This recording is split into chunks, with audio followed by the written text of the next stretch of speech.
I grabbed a bottle of water from the makeshift snack table and, upon my return, found my assistant Olivia scrolling through the photos on my laptop. She glanced up from the screen and grinned. "These are fantastic, Cass." "Thanks. I think Frederick is going to be really happy with them. He loves a good bare-skinned man huddle, but who doesn't?" Olivia smirked and continued clicking from one photo to the next. She had been my assistant for a few years now, and I'd grown fond of our working relationship. Not only was she a good friend, but I'd felt compelled to take her under my wing and teach her everything I knew about photography.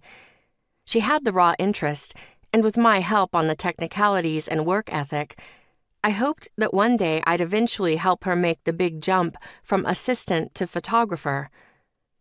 Joshua, one of my favorite makeup artists, and a pathological flirt, peeked over Olivia's shoulder and then nudged her out of the way with his hip.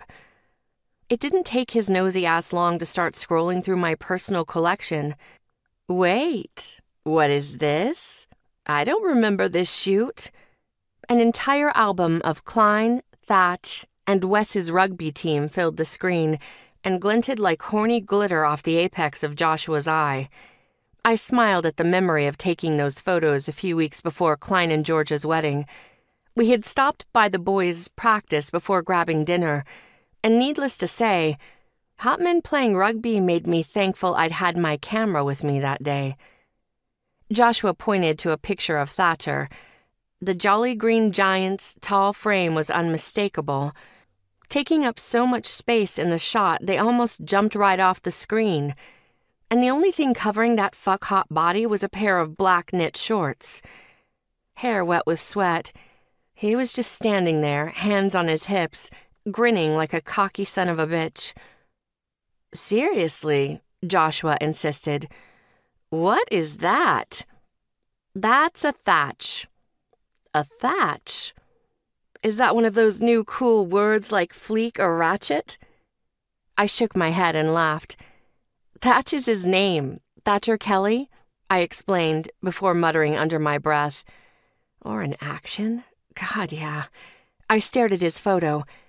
"I'd thatch that for sure." He sighed. "Is he single?" The question felt strange for a fraction of a second, and then the fleeting uncertainty was gone. I grinned. "Oh yes, he's very single. I mean, he was single, so technically I wasn't lying. I was just leaving out the little detail of him not being into cock."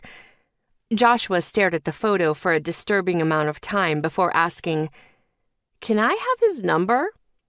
I didn't think twice about it. This was Thatch we were talking about, and I would gladly take any opportunity to fuck with him. "Give me your phone." He handed it over, and I happily added Thatch Squatch's number to his contacts. I chose not to think about why I had it memorized.